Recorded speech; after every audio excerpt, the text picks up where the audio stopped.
안녕하세요. 공주석입니다. 자, 이번에는 1차 방정식 활용에 대해서 핵심 개념을 정리를 해볼게요. 첫 번째, 1차 방정식입니다. 1차 방정식의 활용이에요.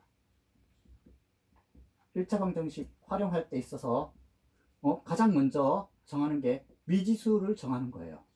미지수를 정할 때 우리가 어떤 것을 x로 둘까? 이 x로 둘 것을 갖다가 문제를 해석한 다음에 이 x로 두는 거죠. 문제에서 보면은 어떤 수라 그러면 그냥 바로 x로 두면 되지만 어떤 경우는 이 작년에 그걸 기준으로 학생이 증가나 감소를 했을 때 올해 학생 수라 그러라 그러면은 작년 학생 수를 x로 두면은 그 문제식을 구하는데 굉장히 좀 어려움을 가할 수가 있어요. 그래서 그 문제에 따라서 어떤 것을 미지수를 x로 둘까? 이것을 정해야 돼요. 그 문제를 해석을 잘 해야 되겠죠. x를 정할 때는 이 단위도 잘 정해야 돼요. 그 다음에 두 번째, 이 1차 방정식을 세우는 거죠. 이 방정식을 세우고 난 다음에 그 다음에 세 번째, 이 방정식을 푸는 거예요. 이 방정식을 풀게 되면은 이 x가 얼마라고 나오겠죠. 그럼 이 x가 나온 것을 갖다가 문제에 맞게 꼭 확인을 해야 돼요.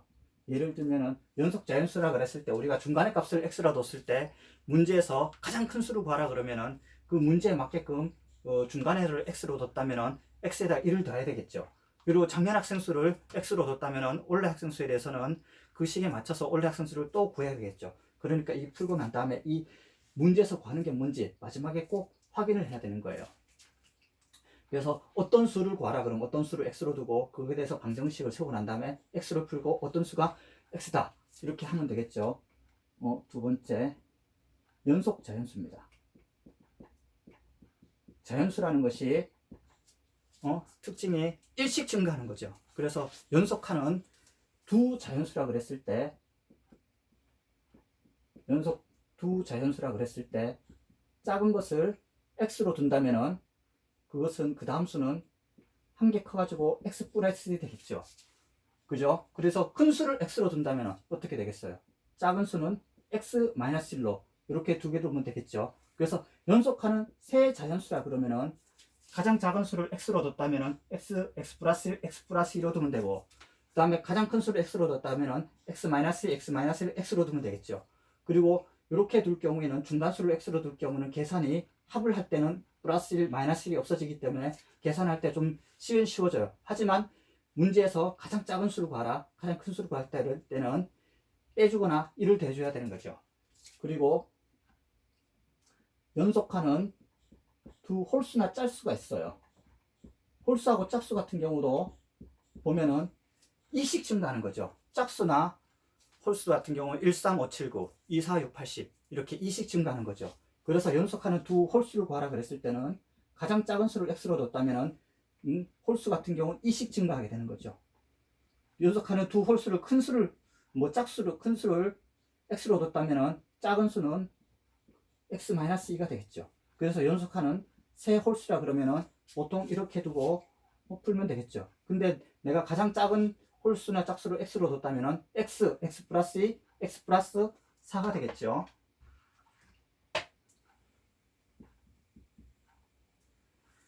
그리고 가장 큰 수를 x로 뒀다면 x-4, x-x가 되겠죠. 그 다음에 한 것이 이제 자릿수가 있어요. 자릿수라는 것은 일단 1의 자릿수가 있고 10의 자릿수에 각자 들어가는 그 자리가 있는 거죠. 그래서 여기에 10의 자릿수가 들어가는 게 있고 1의 자릿수가 있다고 봐요. 그럼 10의 자릿수가 있고 b가 있다 그러면 우리가 21이라 그러면은 어떻게 해요? 2, 1 아닐죠? 2, 11 하고 1을 읽는 거죠. 그러니까 이 10의 자릿수는 10이 곱해졌다는 거죠. 그래서 이 10의 자리에 있는 수는 10을 곱하는 거예요. 1의 자릿수는 1을 곱하니까 그냥 그대로 되겠죠. 그래서 보통 이 두 자리 자연수 중에 한 개를 숫자를 둬요. 숫자를 주고 나머지 한 수를 갖다가 미지수 x로 두면 되겠죠. 그래서 이 바꾼 수라 그러면은 c가 앞에 왔다 그러면은 10c 플러스 b가 되겠죠. 그래서 이 두 수 관계에 얼마씩 크다, 작다 그렇게 해서 식을 세우면 되겠죠. 근데 여기 만약에 100의 자리 숫자도 있다고 봐봐요. 100의 자리 숫자도 있다고 보면은 이 식은 100의 자리 숫자는 a를 곱해서 하면 되겠죠. 그 다음에 도형의 문제를 할 때 우리가 도형에서는 우리 변의 길이를 갖다가 x로 두고 풀면 되겠죠. 그래서 그 사각형의 내변의 길이를 구하라 그러면은 그 가로 세로가 두 개씩 있어서 전체 둘레로 하면 되겠죠. 그리고 이 넓이 같은 경우도 사각형의 넓이는 가로 곱하기 세로 하면 바로 나오죠. 삼각형의 넓이는 사각형을 반뚝 자르면 삼각형이 되는 거죠. 그런 것처럼 삼각형의 넓이는 2분의 1에다가 밑변 곱하기 높이 하면 되겠어요. 그런데 이렇게 사다리 꼴의 넓이다. 이 넓이를 구하는 공식은 여기를 반 자르면 삼각형이 두 개가 되는 거죠. 그래서 삼각형의 공식 2분의 1 곱하기 윗변 더하기 아랫변에다가 곱하기 높이를 하면 되겠죠. 그리고 원 같은 경우는 원주율이라고 있어요. 원둘레하고 지름 사이에 비율이 있다는 거죠. 이 원주율이라는 것은 작은 원이든 큰 원이든 항상 지름하고 이 원둘레 사이하고는 일정한 비율이 있는 거예요. 그래서 3보다는 크고 3.1보다 크고 그 대신 3.2보다는 작은 거죠. 그래서 이것을 구해보면 3.14, 1592, 6535 이렇게 무한대로 계속 나가는 거죠. 그래서 우리가 이것을 갖다가 구할 수가 없기 때문에 이 원주를 갖다가 우리가 파이로 둔 거죠. 파이로 뒀기 때문에 지름은 보통 반지름의 2배, 원둘레를 L이라 그러면은 이 L이라는 것은 2파이 R, 결국 그 반지름을 2배 한 거에다가 이 원주율을 곱하면 이 원둘레가 나오는 거죠. 그래서 이것은 원주율을 항상 알고 있어야 돼요. 지름과 원둘레하고는 일정한 비율이 있다. 그것을 우리가 구할 수 없기 때문에 파이로 둔 거죠. 그 다음에 원의 넓이 같은 경우는 원이 있으면은 이 원을 갖다가 무수히 많게 자른 거죠. 무수히 많이 잘라 가지고 예를 들면 4개라고 4개만 쳐도 이렇게 되는 거죠. 그럼 요 위의 길이가 요게 반지름이 되는 거고 요 위의 길이가 원주율 2파인데 위에가 파이 r이 되는 거죠. 밑에도 파이 r. 그래서 요 원에 더 반원을 다 하면은 2파이 r이 되는 거죠. 그래서 원의 넓이 같은 경우는 이 파이 r의 제곱이 되는 거예요. 요거 두 개씩 밑변 곱하기 높이 하게 되면은 파이 r의 제곱이 나오는 거죠. 자, 그리고 난 다음에 우리가 합이 일정한 경우를 공부를 했어요. 합이 일정하다 그러면은 예를 들면은 이 농구를 갖다가 농구를 할 때 2점짜리 슛이 있고 3점짜리 슛이 있다고 봐요. 그럼 이 점수가 2점짜리 있고 예를 들면은 3점짜리가 있어요. 근데 이 개수를 갖다가 2점짜리를 x로 줬을 때 이 전체에 합한 것이 있다 그랬죠. 그럼 이 b점짜리는 어떻게 되겠어요? 이 합한 거에서 이것을 빼면 되는 거죠. 그래서 이 합이 일정한 경우에서는 두 수를 합하면 전체가 되니까 한 수를 x로 정했을 때는 나머지는 합한 거에서 그 미지수 x를 빼면 되는 거예요. 그럼 이거 득점한 것은 어떻게 되겠어요? 그 a점이 x가 되는 거고 이거는 b하고 합 빼기 x가 되겠죠. 그래서 이 전체 득점이라는 것은 요 두 개를 합하면은 a점하고 개수에다가 b점의 개수를 합하면은 전체 득점의 개수가 되는 거죠. 그리고 나이에 대해서 했어요. 아버지가 있고 아빠라고 칩시다. 아들이 있어요. 아들의 현재 나이가 있는 거죠. 현재 아빠가 A세고 아들이 B세예요. 그러면은 이 몇 년 후, 이 몇 년을 갖다가 우리가 X년으로 두면 되겠죠. 그렇게 되면은 이 X년 후에는 어떻게 될까요? 이 아빠도 똑같이 나이를 먹는 거고 아들도 똑같이 나이를 먹게 되겠죠. 그래서 이 아버지의 나이가 아들 나이에 2배다. 그러면은 여기다가 이거에다가 2배를 곱하면 아버지의 나이가 같다. 이렇게 해서 식을 세워서 구하면 되겠죠. 그 다음에 예금액에 대해서 했어요. 예금액 같은 경우 형하고 동생이 있다고 봤을 때 형이 가진 현재 돈이 있을 거 아니에요. 현재 돈을 우리가 A1이라고 하고 동생이 가진 돈을 B1이라고 해봅시다. 그러면은 이 매달 C1씩 하는 거예요. 그죠? 동생도 똑같이 C1씩을 하게 되겠죠. 그럼 우리가 이 몇 월을 갖다가 우리가 X로 두면 되겠죠. 그죠? X로 두게 되면은 X 월 후가 되면 어떻게 돼요? 형의 금액은 원금에다가 이 매달 한 거에 X달, 그리고 동생도 원금에다가 매달 한 거에 X가 되겠죠. 그래서 이 X 개월 후에 형과 동생의 금액이 뭐 같아지게 된다. 아니면 형의 금액이 동생의 금액의 2배 된다. 그래서 요 X 개월 후에 대해서 식을 세우면 되겠죠. 그 다음에 원가와 정가가 있어요. 이 원가라는 것은 원래 맨 처음에 가격을 뜻하는 거죠. 그래서 원가에다가 우리가 이익을 붙인 거예요. 이것을 자기가 정한 거죠. 이렇게 해서 원가에다가 내가 이익을 정한 것을 우리가 정가라고 하는 거죠. 정한 가격이죠. 그래서 마스크를 갖다가 원래 10,000원인데 귀하기 때문에 우리가 10,000원에 이익을 붙였어요. 그래서 정가로 파는 거예요. 마스크가 귀할 때는 이렇게 이익을 붙이더라도 잘 팔리죠. 그럼 이 정가로 판 게 이게 바로 판매가가 될 수 있는 거예요. 그래서 판매가에서 원가를 빼면 이익이 남는다고 할 수 있는 거죠. 근데 이렇게 해서 마스크가 이제 어디서나 살 수 있다 그러면은 처음에 정한 대로 이익을 붙인 대로 안 팔리겠죠. 그럴 때는 이 정가에서 금액을 할인하는 거죠. 이 할인해서 판 것을 갖다가 우리가 보통 판매가라고 하는 거죠.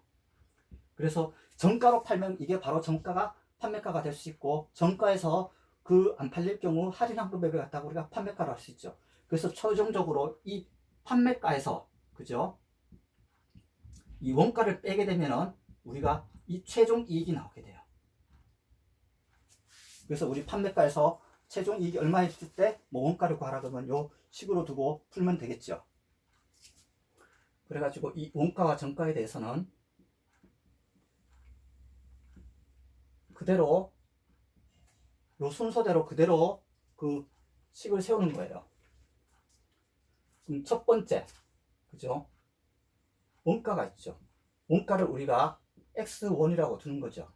그럼 두 번째, 여기다가 이익을 붙였어요. 이익을 갖다가 우리가 A% 이익을 붙였다고 쳐봐요.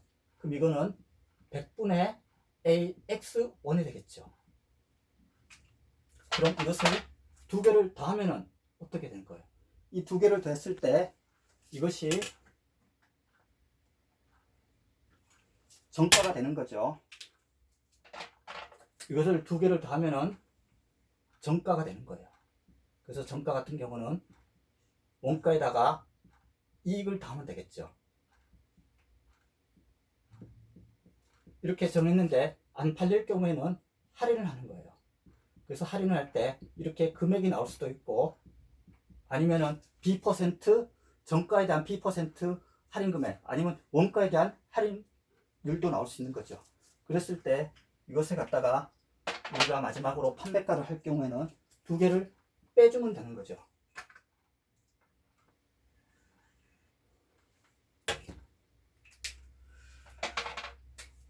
그래서 이것을 빼주게 되면은 우리가 이게 판매가가 나오는 거예요. 그래서 판매가라는 것은 이 원가에다가 이 할인 금액을 빼면 되는 거죠. 이게 우리가 판매가가 되는 거예요. 그럼 우리가 식을 세울 때는 여기서처럼 이 판매가에서, 그죠? 이 원가를 빼면은 이 최종 이익이 나온다. 이 식으로 세우면은 이 구할 수 있는 원가를 구할 수가 있는 거죠. 그 다음에 우리가 증가와 감소에 대해서 공부를 했었죠. 증가와 감소했다면은 이 남학생 수가 있고 여학생 수가 있다고 봅시다. 그랬을 때 작년에 남학생 수를 갖다가 우리가 보통 X로 두는 거죠. 그죠? 그리고 여학생 수를 원래 합해서 빼면 되는데 좀 복잡하다 보니까 우리가 여기를 Y라고 넣어봅시다. 그럼 이 두 개를 더하면은 전체 합이 나오겠죠. 합을 네모라고 해요. 그러면은 이 증감에 대해서 P% 증가한 거예요. P% 증가하고 여학생은 Q% 감소를 한 거예요. 그럼 증가한 수에 대해서는 100분의 px가 되겠죠. 이 학생 같은 경우는 감소했으니까 마이너스를 붙이는 거예요. 몇 분의 qy가 되겠죠. 이 증가한 숫자가 어떤 숫자 세모라고 둡시다. 그럼 원래 숫자라는 것은 이 남학생 수는 두 개를 더하면 되는 거죠. x에다가 100분의 px, 여학생 수도 y에다가 100분의 qy를 하는 거죠. 그것이 우리가 별이 됐다고 칩시다. 그러면 이 네모에다가 세모를 해서 하면은 이 별표가 나오겠죠. 합한 거면은 x 플러스 y가 되는 거죠. 요 두 개를 합하면은 요 네모가 나오는 거예요. 증감도 여기서 요것을 합하면은 요것이 나오게 되는 거죠. 원래 수도 이 전체에다가 이 여학생 수를 하면은 이 별표가 나오겠죠. 근데 이 원래 수를 갖다가 이 식을 세워서 하면은 결국은 이 xy가 없어지기 때문에 증감에 대한 숫자만 나오게 돼요. 그래서 이 증가와 감소에 대해서는 요 증감에 대해서만 식을 세우면 되겠죠. 그 다음에 과부족에 대해서 공부를 했어요. 과부족 같은 경우는 우리가 학생수 의자가 있는데 의자에 A명씩 앉는다고 쳐봐요. A명씩 앉고 B명씩 앉는 거예요. B명씩 앉을 때 의자 수가 이렇게 있겠죠. 이렇게 이게 다 의자예요. 이렇게 앉고 이렇게 앉았는데 여기에 과부족 수가 있는 거죠. 과부족 수가 A명씩 앉았을 때 C명 여기는 남는 거예요. 그래서 의자 수를 갖다가 우리는 미지수 X로 두면 되는 거죠. 근데 B명씩 앉았을 경우에는 의자 수가 이렇게 있는데 여기서 마지막에서는 학생들이 다 비어 있고 일정한 학생만 앉고 나머지는 비어 있다. 보통 이렇게 나오는 거죠. 그럼 여기서 부족한 수가 D명이라고 쳐봐요. 그럼 여기에 있는 학생 수 같은 경우는 이 A명씩 의자 수가 있으니까 에다가 남는 학생 수를 더한 것은 이 B명씩 의자 앉았을 때 부족한 학생 수를 뺀 거하고 같게 되겠죠. 그래서 이렇게 같이 두고 식을 세우면 되겠죠. 그래가지고 요것도 똑같이 의자 수가 X가 되니까 요 과부족 수 같은 경우는 이렇게 하면 되겠어요. 그 다음에 우리가 비율에 대해서도 공부를 했었지요. 비율이라는 것은 우리가 이 전체를 갖다가